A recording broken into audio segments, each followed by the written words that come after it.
This is a sports catastrophe production.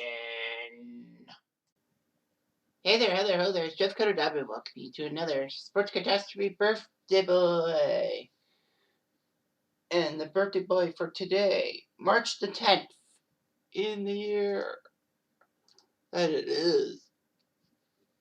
is a relief pitcher. Now I know this guy, but basically it's a little bit of hometown bias for me, being from the Toronto area. So he's now 56. He pitched for 4 World Series winning teams in 18 years, 2 with the Jays and 2 with the Red Sox. He is Mike Timlin. Mike Timlin was 6'4" and 205 pounds. He was known for his 93-mile-per-hour fastball, his sliders, and sinkers. The Blue Jays decided in the 5th round of the 1987 MLB draft to pick him. And he did. Timlin went through the minor league system, Medicine Hat, Myrtle Beach, Dundee, and Knoxville before strangely starting with the Blue Jays, even though that he skipped AAA Syracuse.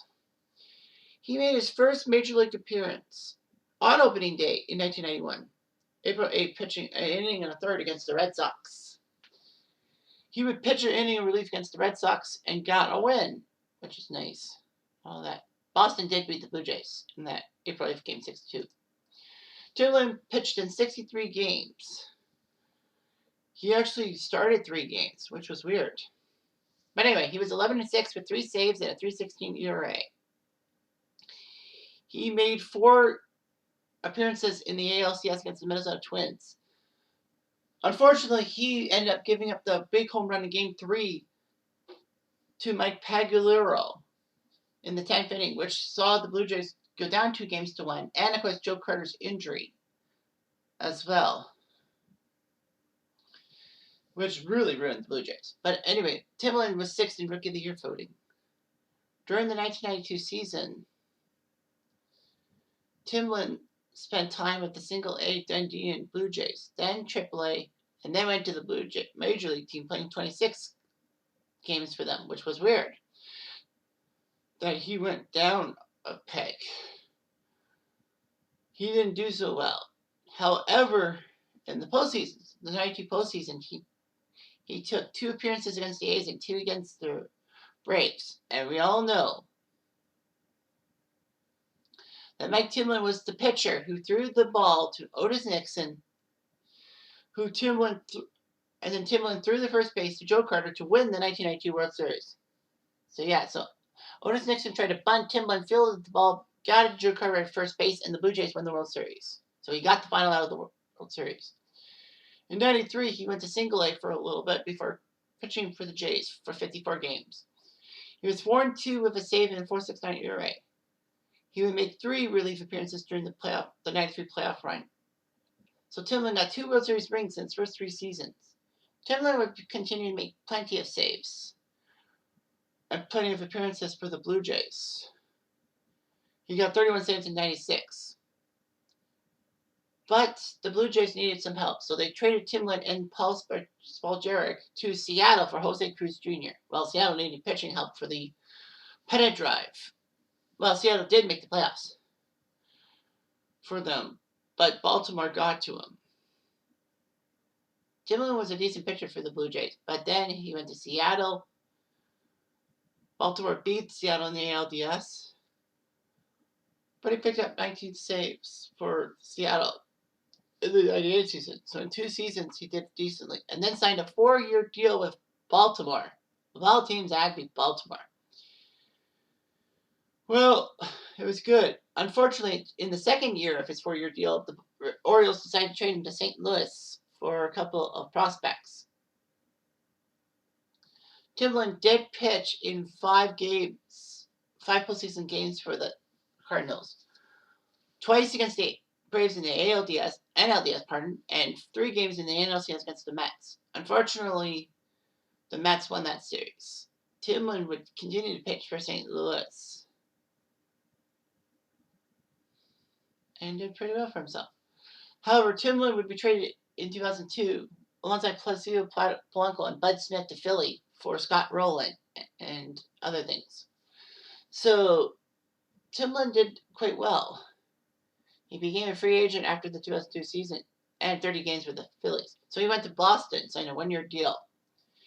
During the 2003 season, he pitched in 72 games, did pretty well. He appeared in 3 games of the ALDS against the A's and 5 times in the ALCS against the Yankees. Of course, Timlin was very good at this. He didn't give up a run in the postseason. But the stupid thing was that Grady Little decided to not yank Pedro in the 8th inning of Game 7 of the ALCS. Timlin was good. Timlin could have stopped the Yankees cold, and possibly Boston would have won the game in regulation instead of Pedro giving up those tying runs. Anyway, Timlin made 76 appearances for the Red Sox in 2004 and got his 800th appearance in a major league game, which is 29th. Was the 29th pitcher to do so. He would pitch in all 3 games of the ALDS against the Anaheim Angels, 5 of the 7 games in the ALCS against the Yankees, and 3 World Series games and all that. He did pretty well for himself. And Boston won the World Series, ending that 86-year drought. In 2005, Timlin did pretty well. 81 appearances, which was a career high. And kept going with Boston and all that.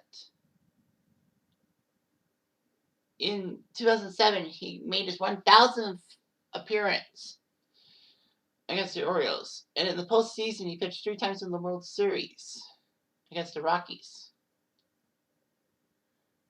He is the only pitcher in MLB history to appear in and win 4 World Series, to be in 4 World Series without winning one with the Yankees.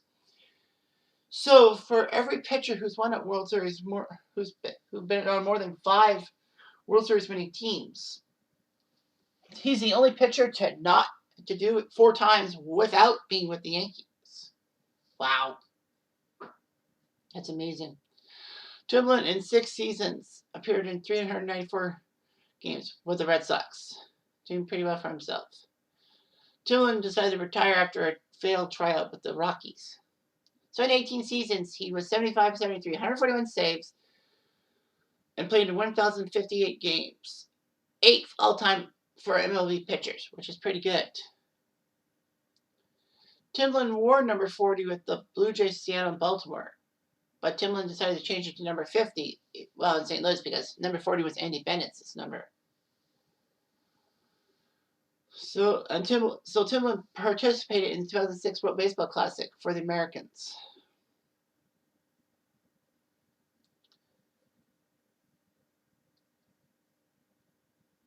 Timlin has 3 sisters, and Timlin and his wife have 2 children, one born in 1996 and one born in 2000. And they organized the Sharon Timlin Memorial 5K race to cure ALS, aka Lou Gehrig's disease, because Timlin's mom died of ALS in 2002.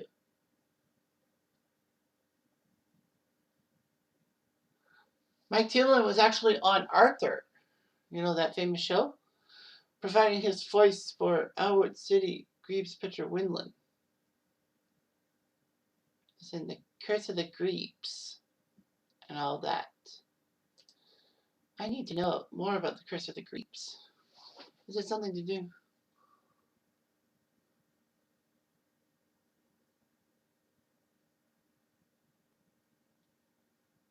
Anyway, yeah, so it's funny and all that.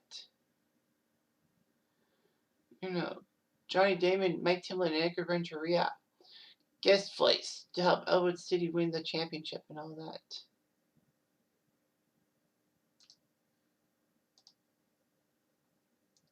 So that was huge. And I mean, yeah, the Curse of the Bambino thing.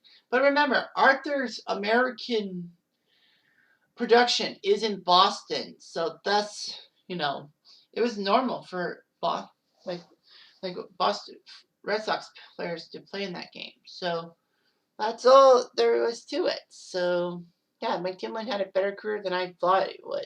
Anyway, I'm Jeff Diamond.